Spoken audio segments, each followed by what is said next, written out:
China telah lama memantapkan posisinya sebagai raksasa pertambangan global, mendominasi produksi dua komoditas strategis sekaligus, batu bara dan emas. Dengan produksi batu bara mencapai 4,6 miliar ton per tahun, negeri tirai bambu ini menyumbang lebih dari 50% pasokan global, jauh melampaui pesaing terdekatnya. Dominasi ini didukung oleh cadangan batu bara yang tersebar di wilayah Shanxi, Mongolia Dalam, dan Shaanxi, serta permintaan domestik yang tinggi untuk pembangkit listrik dan industri manufaktur. Meskipun dunia mulai beralih ke energi bersih, China masih mengandalkan batu bara untuk 56% kebutuhan energinya, menunjukkan betapa vitalnya komoditas ini bagi perekonomian negara tersebut. Tak hanya di sektor batu bara, China juga menjadi produsen emas terbesar dunia dengan produksi mencapai 380 metrik ton pada 2024. Pencapaian ini sekaligus menegaskan posisinya sebagai konsumen emas nomor satu dunia, didorong oleh tradisi investasi emas yang kuat di kalangan masyarakat dan kebutuhan industri perhiasan yang masif. Provinsi Shandong, Henan, dan Jiangxi menjadi pusat pertambangan emas utama, dengan perusahaan-perusahaan raksasa seperti Zijin Mining Group memimpin produksi. Yang menarik, meskipun menjadi produsen utama, China justru lebih banyak menyimpan emas hasil tambangnya untuk cadangan devisa negara ketimbang mengekspornya secara besar-besaran. Di tengah dominasi China, India muncul sebagai penantang serius di sektor batu bara dengan produksi 940 juta ton per tahun. Lonjakan produksi ini didorong oleh kebutuhan listrik yang terus meningkat seiring pertumbuhan populasi dan industrialisasi. Sementara itu, Amerika Serikat yang pernah menjadi raja batu bara dunia kini produksinya merosot hingga 540 juta ton per tahun, mencerminkan tren global beralih dari energi fosil. Namun, AS masih mempertahankan posisinya sebagai produsen utama melalui cadangan besar di Wyoming dan Montana, meskipun dengan tantangan regulasi lingkungan yang semakin ketat. Peta pertambangan global ini menunjukkan bagaimana China tidak hanya unggul dalam skala produksi, tetapi juga dalam integrasi vertikal industri tambangnya. Dari hulu ke hilir, China mengontrol seluruh rantai pasok, mulai dari eksplorasi, produksi, hingga pengolahan mineral. Strategi ini diperkuat dengan investasi besar-besaran di proyek pertambangan di Afrika dan Amerika Selatan, menjadikan pengaruh China di sektor ini semakin sulit ditandingi. Namun, dominasi China ini tidak lepas dari tantangan. Tekanan internasional untuk mengurangi emisi karbon dan konflik perdagangan dengan Barat bisa mengganggu posisinya di masa depan. Selain itu, eksploitasi berlebihan terhadap sumber daya alam mulai menunjukkan dampaknya, dengan beberapa wilayah pertambangan utama mengalami penurunan kualitas cadangan. Bagaimana China menyeimbangkan antara kebutuhan industri, tuntutan lingkungan, dan ambisi geopolitiknya akan menjadi penentu masa depan industri pertambangan global dalam dekade mendatang. Sebagai negara kepulauan yang kaya akan sumber daya mineral, Indonesia telah menempatkan diri sebagai salah satu pemain kunci dalam peta pertambangan global. Di sektor batu bara, Indonesia tidak hanya menjadi produsen terbesar kelima dunia dengan output sekitar 690 juta ton per tahun, tetapi juga berperan sebagai eksportir utama yang memasok kebutuhan energi negara-negara Asia seperti China, India, dan Jepang. Tambang-tambang raksasa di Kalimantan Timur dan Kalimantan Selatan, seperti yang dioperasikan oleh Bumi Resources dan Adaro Energy, menjadi tulang punggung produksi nasional. Yang menarik, sekitar 70–80% produksi batu bara Indonesia justru diarahkan untuk ekspor, mencerminkan strategi ekonomi yang berorientasi pada devisa namun sekaligus menyisakan pertanyaan tentang ketahanan energi domestik. Keunggulan Indonesia yang sesungguhnya terletak pada dominasinya di pasar nikel global. Dengan menguasai sekitar 60% cadangan nikel dunia dan memproduksi 2,5 juta ton per tahun, Indonesia telah menjadi pemain tunggal yang sangat diperhitungkan di era transisi energi.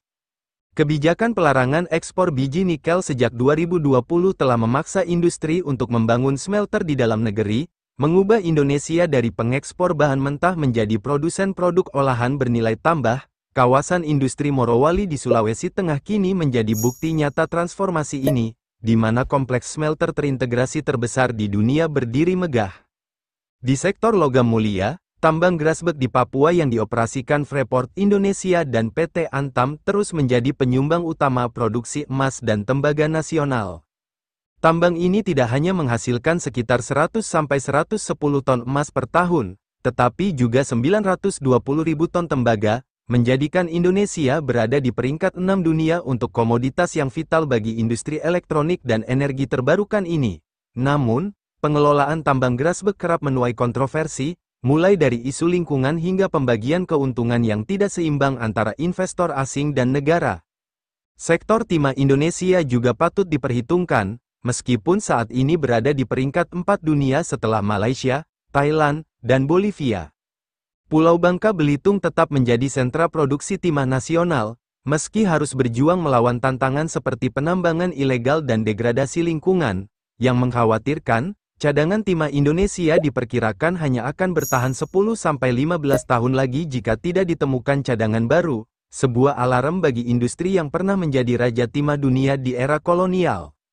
Kedepan, Indonesia menghadapi dilema besar antara memaksimalkan pendapatan dari sektor tambang dan menjaga keberlanjutan ekologis. Larangan ekspor biji mineral yang diterapkan pemerintah memang berhasil meningkatkan nilai tambah, tetapi di sisi lain membutuhkan investasi besar dalam pengolahan dan infrastruktur pendukung. Tantangan lain datang dari tekanan global untuk menerapkan pertambangan berkelanjutan, sementara praktik penambangan di lapangan masih sering mengabaikan aspek lingkungan dan sosial. Kebijakan yang bijak dan penegakan hukum yang kuat akan menentukan apakah Indonesia bisa benar-benar menjadi raja tambang dunia yang bertanggung jawab, atau sekadar menjadi supermarket sumber daya alam yang habis diperdagangkan tanpa meninggalkan manfaat jangka panjang bagi bangsa. Australia telah membangun reputasi sebagai salah satu kekuatan pertambangan yang paling maju secara teknologi dan berkelanjutan di dunia. Negeri ini tidak hanya menjadi produsen batu bara terbesar keempat global dengan output sekitar 460 juta ton per tahun, tetapi juga penggerak utama dalam ekspor energi ke pasar Asia. Queensland dan New South Wales menjadi jantung industri batu bara Australia, dengan perusahaan-perusahaan raksasa seperti BHP dan Rio Tinto mengoperasikan tambang-tambang canggih yang menggabungkan efisiensi produksi dengan pengelolaan lingkungan. Yang membedakan Australia adalah komitmennya untuk memproduksi batu bara metallurgical berkualitas tinggi yang sangat dibutuhkan industri baja global, sekaligus mengembangkan teknologi Carbon Capture and Storage, CCS, untuk mengurangi dampak emisi. Di sektor emas, Australia menunjukkan keunggulan yang lebih mencolok lagi. Dengan cadangan emas terbesar di dunia yang mencapai 12.000 metrik ton, negara ini menjadi penyangga stok emas global. Produksi emas Australia yang mencapai 290 metrik ton per tahun terutama berasal dari tambang legendaris seperti Super Pit di Kalgoorlie dan Cadia Valley di New South Wales. Yang patut dicatat, industri emas Australia telah mengadopsi praktik pertambangan modern dengan tingkat daur ulang limbah mencapai 80%, serta penggunaan teknologi digital seperti AI dan IoT untuk optimasi produksi. Australia juga memainkan peran penting dalam menyediakan mineral-mineral kritikal untuk transisi energi global. Negara ini menjadi produsen utama litium terbesar di dunia, dengan tambang Greenbushes di Australia Barat menyumbang hampir 40% pasokan global. Selain itu, Australia juga kaya akan rare earth elements, RE, yang vital untuk industri teknologi tinggi, dengan proyek-proyek strategis seperti Lynas Corporation yang menjadi alternatif penting terhadap dominasi China di pasar RE global. Sektor pertambangan Australia telah berkembang jauh melampaui model ekstraktif tradisional.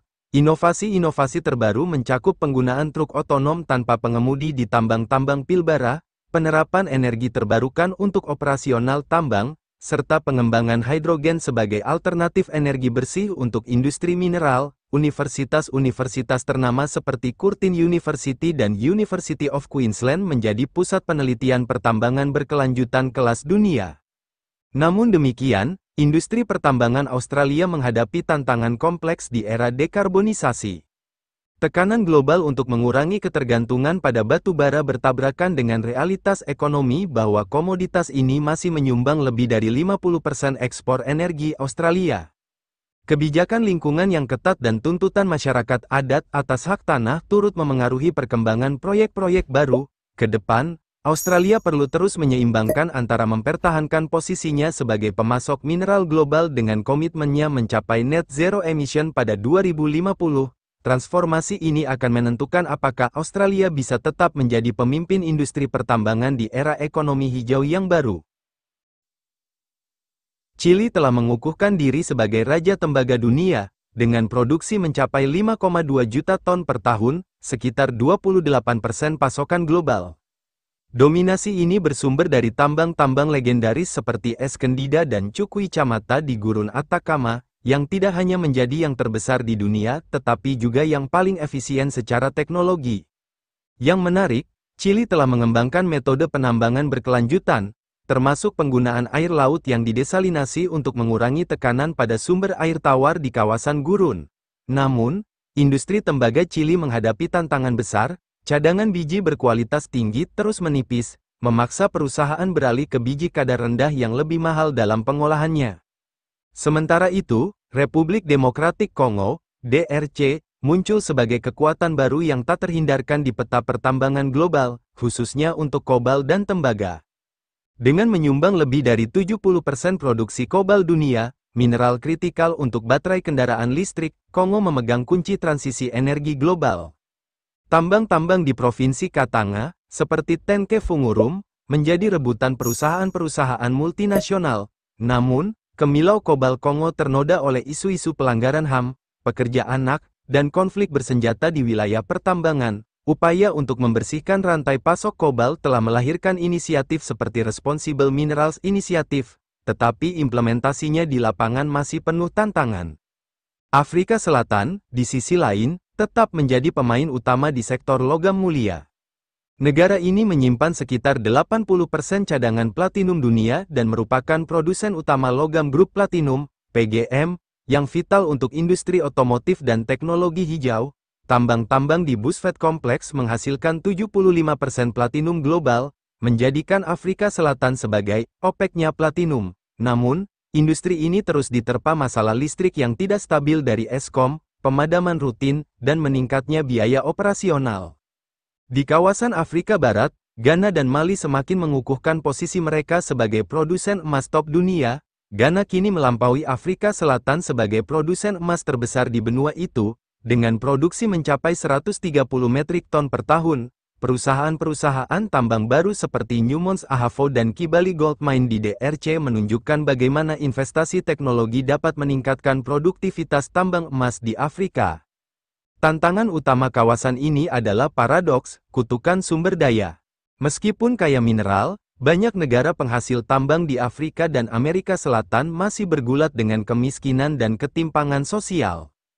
Korupsi, tata kelola yang lemah, dan ketergantungan berlebihan pada sektor ekstraktif menghambat diversifikasi ekonomi.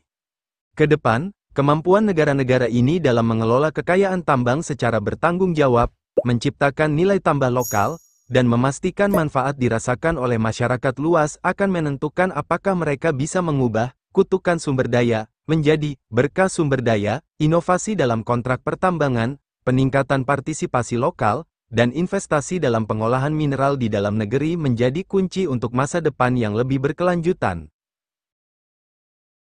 Industri pertambangan global saat ini berada pada persimpangan jalan yang kritis, dihadapkan pada dua tantangan besar sekaligus, memenuhi permintaan mineral yang melonjak untuk transisi energi bersih sambil mengurangi dampak lingkungan.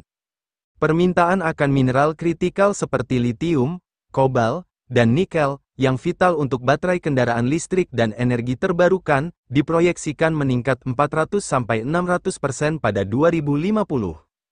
Namun ironisnya, proses ekstraksi mineral-mineral ini sendiri masih bergantung pada metode pertambangan konvensional yang intensif energi.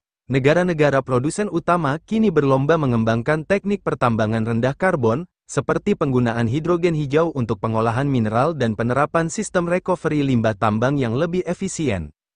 Teknologi digital menjadi game changer dalam transformasi industri ini. Tambang-tambang mutakhir di Kanada dan Australia telah memelopori penggunaan kecerdasan buatan untuk optimasi produksi, drone untuk pemantauan lingkungan, serta blockchain untuk melacak asal-usul mineral secara etis. Chili bahkan mengembangkan tambang pintar, dengan sistem otomasi menyeluruh yang mengurangi kebutuhan tenaga manusia di area berbahaya. Namun, adopsi teknologi ini menghadapi kendala besar di negara berkembang, di mana infrastruktur digital dan sumber daya manusia yang mumpuni masih terbatas. Aspek geopolitik juga semakin memengaruhi peta pertambangan global. Kebijakan Amerika Serikat melalui Inflation Reduction Act yang mensyaratkan bahan baku mineral dari negara sekutu telah memicu persaingan sengit untuk mengamankan pasokan mineral kritikal. Sementara itu, China terus memperkuat cengkeramannya melalui investasi besar-besaran di tambang-tambang Afrika dan Asia Tenggara, menciptakan ketergantungan baru di era energi bersih. Negara-negara kaya mineral kini memiliki leverage politik yang lebih besar, tetapi juga risiko terjerat dalam perang dagang teknologi antara blok Barat dan Timur. Industri pertambangan global di masa depan tidak lagi sekadar tentang ekstraksi sumber daya, tetapi bagaimana menciptakan nilai tambah yang berkelanjutan. 3 pilar utama yang akan menentukan adalah 1. Dekarbonisasi operasi pertambangan melalui energi terbarukan dan teknologi bersih. 2. Penerapan ekonomi sirkular dengan daur ulang mineral bekas pakai, serta 3. Pemberdayaan masyarakat lokal melalui transfer pengetahuan dan partisipasi ekuitas. Negara-negara penghasil tambang kini dihadapkan pada pilihan strategis, terus menjadi pemasok bahan mentah atau bertransformasi menjadi hub pengolahan mineral bernilai tinggi. Kolaborasi internasional dalam riset pertambangan hijau dan pembagian teknologi menjadi kunci untuk mengatasi paradoks transisi energi. Tantangan terbesarnya adalah menciptakan model bisnis yang seimbang, di mana perusahaan tambang tetap profitable sambil memenuhi tuntutan ESG, environmental, social, and governance, yang semakin ketat. Pada akhirnya, masa depan industri pertambangan akan ditentukan oleh kemampuan kita mengubahnya dari aktivitas ekstraktif menjadi bagian integral dari ekonomi sirkular global.